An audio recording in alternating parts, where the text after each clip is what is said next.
guys, it's Steez, and welcome back to my YouTube channel. I wrote down like a somewhat of an outline, I guess you could say, and this is just, kind of like a follow-up video, or like elaborating more on a video that, I had posted a few days ago, where I somewhat touched on, my personal feelings and personal beliefs, regarding, uh, the fact that we live in a simulation, the fact that this is a simulated experience, the fact that we have the ability to manifest things. If you guys are new to my channel, or you're a new subscriber, you might not be aware. I posted a video 2 to 3 days ago where I was walking my dog Harley like I always do, and I just had this thought, and it was a thought of a white owl with a blue stripe on its back.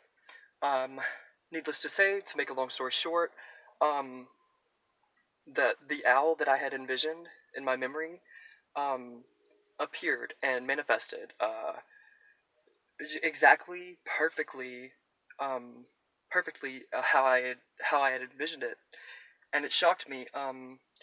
It kind of threw me for a loop, and I made a video shortly afterwards, and I just I to where I theorize about at what point of us being hyper aware and sensitive to these sorts of effects, and being able to manifest things, and if we're open enough to the idea of the simulation theory and we really do believe in it enough, like at what point does the veil get thinner, and at what point does that veil completely lift, or disintegrate or disappear completely?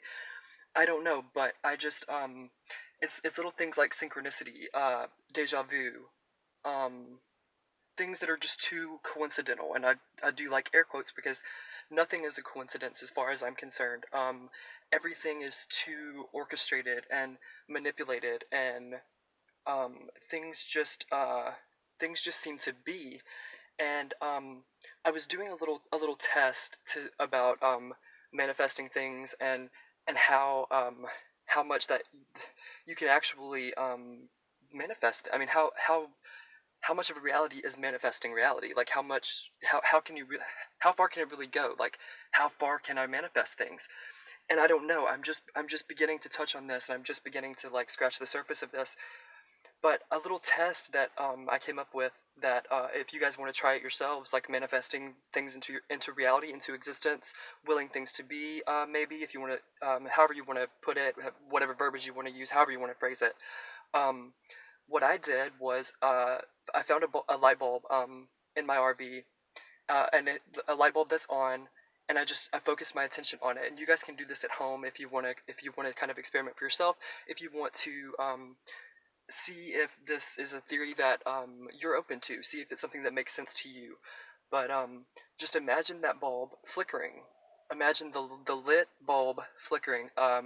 Focus all your attention on that, and if it does anything, if it changes, if it goes off, if it flickers, I mean, what more proof? I mean, what proof? What better proof do we need? I mean, that's like the ultimate proof to me that you manifest something and you think about it, and it just happens. Some people could say, "Oh, that's a coincidence," and that's coincidental. I'm not one of those people. I believe that it's definitely orchestrated. It's manipulated. Someone's making a decision, and that decision always has repercussions.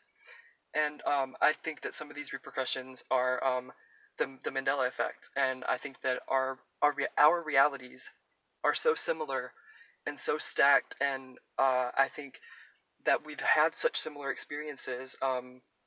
You could use the terminology like deja vu, multiple experiencings, but regardless of the terminology, it always goes back to the simulation theory.